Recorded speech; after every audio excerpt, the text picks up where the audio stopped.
this is not Norway, this is Madeira in September, or what it can look like sometimes. But as you can see, I am absolutely freezing. When I left the house, it was really sunny, and we've come to the mountains and it's this. But the first thing I want to talk about is, hi Philippe, there is a big culture of having barbecues here, especially on Sundays. So anytime you drive by these huts, there's always loads of families just barbecuing, having fun.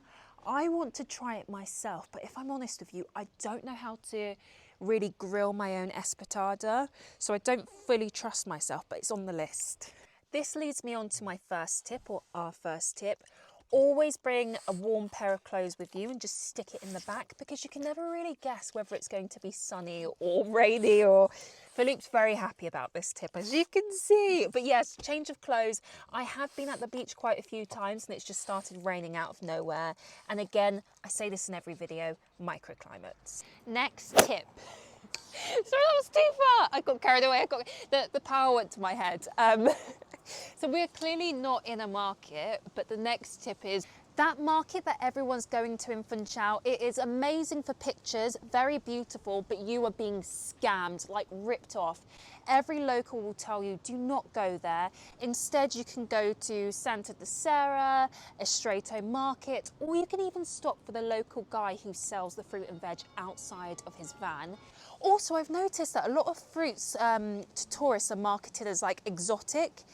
Yes, they're exotic to us if you're coming from like the UK or other places like that, but it's normal here in Madeira. I'm gonna do this because there's so much wind. I don't know if this works to protect the microphone, but let's go.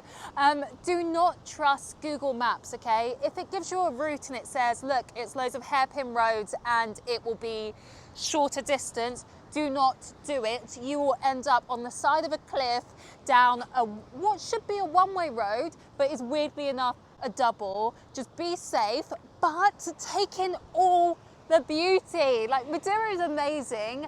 I do want to say this, and I mean this with love, but guys, Pico de Rero is not the only walk on the island.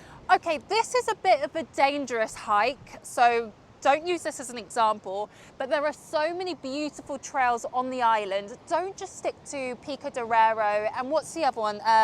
Is it 24 Fonts? You know the one I mean. Every time you go there, it's absolutely crowded with people, and they're just better to be seen, and we need to be responsible tourists. So it's better if we're not all congregated in one place, spread out. By this point, we all know that cash is king in Madeira, but if you really need to take money out, I highly recommend you you use a machine that has multi-banco on it. And essentially that just means that it's linked to a bank. So you're more likely to get a fairer rate and you won't be scammed as much as if you go to some of the standalone cash machines and ATM. They charge you a ridiculous amount of money. Another pro tip, if you're changing from your currency to the local currency, reject the conversion rate because it's not a fair rate. And that's my tip. Also, off topic, but we are in Santana. I don't normally come here. I've come once before to see some of the houses. I can't remember what they're called, but those houses. But exploring the city, and it's quite quiet. It's very, yeah, it's just different. It feels quite different to the south of the island, and I like being here, just very calm, a lot of old people. Madeira is one giant stairmaster. Everywhere you go, there will be steps. If you are not fit, maybe Madeira is not the right place for you, and that's talking to myself as well. We drove by Ribeira Brava, so we had to do something very important, okay? And it begins with P. Stay tuned. Believe it or not, this is a two-way and a bus comes down here. Actually, both ways. A bus comes down both ways. It's one of the most difficult roads I've found to maneuver, and I try to avoid it. But yeah, driving in Madeira is not for the weak or the scared. Okay, so the rule is the car going up the hill normally has priority. So that's why he stopped for us. And as you get to the top of the hill, don't be afraid to honk those corners. We've pulled over because there's another car at the top. There we go. Basically, you don't have to stick to the rule. Don't be an arsehole. If you've got room to pull over, pull over. Oh, Philippe. So what we're going to do now is, this is a blind spot. So you need to honk that corner. Don't be scared. Loads of people do it. It's just to make people aware that you're nearby so they know what to expect. This is the biggest thing people get wrong when they come to Madeira, and it's the poncha. So you see this? This is rubbish. This is sugared water. We do not buy this from the supermarket, and we do not buy it from duty free. I'm sorry, I can't take myself seriously. Okay. Instead, we went to Ribeira Brava, and there's a street that I call Poncha Street, and basically it just has multiple tabernas that do poncha. It's really popular. My favourite is Taberna de Poncha. Look, it literally has the name on the bottle. And basically they make these bottles up for you, which you can take home. I believe you can get it like, so they seal it properly, and then I believe they put it like in a transparent bag, and you might be able to fly with that, but I'm not sure, but that's what I think. Anyway, I previously poured them both out, and again expressed how much I hated this, but then the camera stopped working, so this is take 2. Okay, so let's try proper poncha. Philippe's tired, it's been a busy day. Let's try proper poncha, okay? Poncha, not poncha, poncha, okay. Nice, smooth. You can taste the rum. I went a bit rogue today and I got a regional. Normally I get pescador. And then we've got this. Look at the colour, it's kind of like neon. This really is not poncha, guys. This is not poncha. But let me taste.